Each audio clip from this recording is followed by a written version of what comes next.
Krishna Lila and Gaura Lila. Srila Bhaktisiddhanta said, our supreme occupation, our most important thing to do, our supreme occupation is to serve the residents of Vrindavan who are feeling afflicted by separation from Krishna. So we do that by remembering Ratha Yatra, by being on their side, on the side of the Brijbasis, and helping to pull Krishna back. Like this. It's a big subject. Okay. Anything else is there? Prabhuji?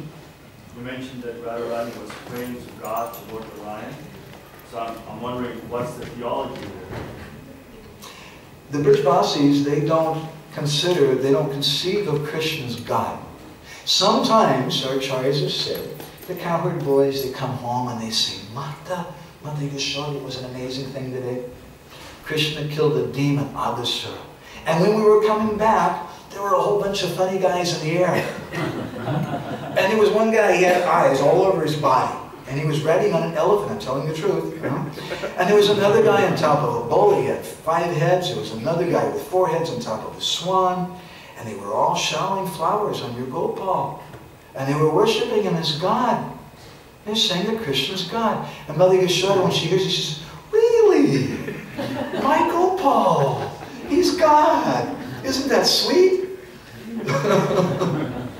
She doesn't become overwhelmed with feelings of awe and reverence. Rather, it increases her love. Oh, isn't that nice? My Gopal's God. That's so sweet. And in Nanda Maharaj's house, our Acharya, he worships Lord Narayan. And Madhavananda comes and he does the puja. And Srimati Radharani, she worships Suryadev. Actually, who that Suryadev is, that's another discussion. It's Krishna coming. Sometimes he disguises himself. Yeah. But they're worshipping different devatas. They're worshipping Lord Narayan. Why are they doing that? Why don't they worship Krishna? Because Krishna's not their object of worship.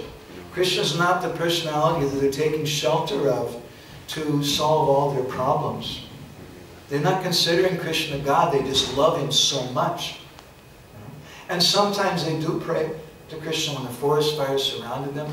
After Krishna chastised Kaliya, then the Brijbasis, they say, Krishna, Krishna Mahabaho, hey, Krishna, please help us. Jiva Goswami comments in Madhu Vaishnava Toshini. They were saying that because Krishna, we don't mind, we don't care if we die. That's okay. But there's something more terrible to us than death. 2 things. One is, we can't tolerate being separated away from you.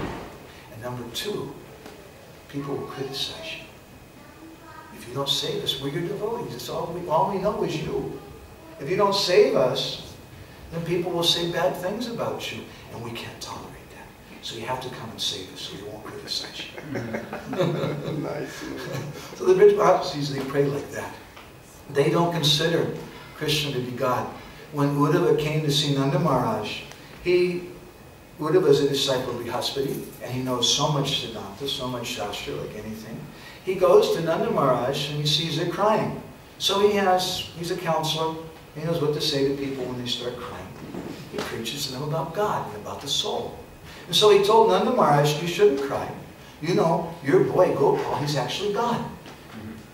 And you shouldn't cry. And Nanda Maharaj looked at him and he said, Uddhava, I thought you were a Jnani. I thought you knew so much. You're just a boy. You don't know anything. You're going to come and try to tell me my Gopal is God? I know God. We worship Lord Narayan in our house. Narayan is a Papavida. He's free from sin. But our Gopal,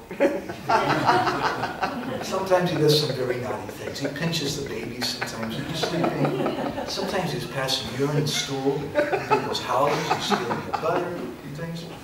Narayan is such a sankalpa. Whatever he says is eternal truth. But our Gopal, sometimes he lies. What can we say? Lord Narayan, he's Aptakam and Atmaram. He's completely self-satisfied. But our Gopal, I've seen. Sometimes he starts crying and he wants his mother's breast. How is that God? God wants his mother's breast? What kind of nonsense are you saying here? Krishna's not God. They can't see like that. But an amazing thing, when Krishna went to Mathura, he killed Kamsa, And he freed Vasudeva and Devaki. The Bhagavatam described what they said at that time. They began praying to Krishna. And they said, actually, you're not our sons. You're God. There's a difference between the feelings of the residents of Mathura and the feelings of the residents of Vrindavan. Okay? Anything else to say? Prabhu? Krishna, when he moved from Mathura to Dwarika, he took all the residents or devotees of him to Dwarika. But why did he do the same with Gokula, Vivasi? Jiva Goswami and Gopal Champur, it's a long, wonderful discussion. What happened in Mathura? Why Krishna didn't return? He wanted to return. He was on his way back. And then they had a big meeting in Mathura. And they didn't invite Nanda Maharaj. They invited Krishna and Balaram. And they told him that, look, you can't go. The Vrajvasis, there's no problem for them. Before, we had a big problem. We had Kamsa. Now Kamsa's dead. But now we have a much bigger problem. There's Shishupal and Dantavakra and all these other demoniac kings are going to attack. And actually, Krishna, you're our son. They were trying to say like this to him. And Krishna became very confused. He didn't know what to do. And so he went to have a discussion with Nanda Maharaj. And it's a very long, beautiful discussion. It's a whole other long class. Nanda Maharaj gives a number of different suggestions to Krishna. He says, Krishna, I'll stay here with you. It's okay. Krishna said, no, Father. What'll happen to Mata? She'll die. And Nanda Maharaj says, and I'll bring her here. And Krishna said, then what about the rest of the residents of Vrindavan? Nanda Maharaj said, well, bring everybody here. And Krishna said, Father, it's not possible. Why is it not possible? Nanda Maharaj said, we'll make Mathura into Vrindavan. Krishna said, Father, it's not possible. Why not? Because of the cows. Krishna said, Father, you know how many cows we have? Jiva Goswami and Vishwanath Chakravarti Thakur say it numbered something into like the trillions. Every day there were a few 100 million new cows being born. Krishna said, Father, the cows are my life. If you love me, you'll take care of the cows. What are we going to do? How can we bring how could you bring all the cows to Stockholm? How many parks are there in Stockholm where the cows are going to get grass and things? How many parks are here in Mathura? The cows can't stay here. The cows have to stay in Vrindavan. And moreover, I can protect all the Mathura Vasis, all the members of the Yadu dynasty, indicating eventually he's going to take them to Dwarka, and we'll make a big wall, we'll protect everybody there. But how can I make a wall around Vrindavan? There's too many cows, and the cows, they need to go and they need to graze. You can't do that. So, Father, you have to return. And they can't come here. That was Jiva Goswami's explanation. Okay. Where can we find this conversation that you just mentioned between Krishna and his father? That's in Gopal Champur. Thank you, kind. We also hear that Krishna never takes a step outside. Vrindavana Parijyaga Parikam Gachani. She says we also hear that Krishna never takes a step out of Vrindavan. Whew. We give a 3-day, sometimes 5-day seminar on this. If I do that now, I'm going to be in trouble because I have to catch a plane the day after tomorrow. So that's the subject matter. There's 3 different answers to that question. A simple answer is that Krishna doesn't believe, but the son of Devaki and Vasudeva was Vasudeva Krishna, forearm Narayan manifestation of the Lord, who was carried by Vasudeva across the Jamuna River, and he placed that Vasudeva baby on the bed of Mother Yashoda, and he says that Mother Yashoda gave birth to twins. It's a secret. Prabhupada writes this in one of his Tika's commentaries in the 10th canto, that Krishna is actually the son of Yashoda directly. But when Vasudeva came there, the baby Yogamaya was there, and he couldn't see that Yashoda had given birth to twins. He only saw the girl. So he placed that Vasudeva Krishna down in the bed next to Yashoda. Yashoda was still asleep. It was such an amazing birth, she didn't even wake up. We've never heard of a birth like that before, especially with twins. And that baby Vasudeva Krishna entered into the body of Nandananda Swayambhu Govinda Krishna. And he stayed in the body of Krishna during his Braj Leela. And then when Krishna went to leave Vrindavan, that Nandananda and Krishna stayed behind. And where did he stay? I'll tell you, but you won't be able to understand without a lot of explanation. He entered into the hearts of the gopis and hid there in their hearts, and to steal their love. And when he came out, something had happened to him. Vrindavan was gone. The Jamuna was gone. And suddenly he was standing on the bank of the Ganga, and he was in Mayapur.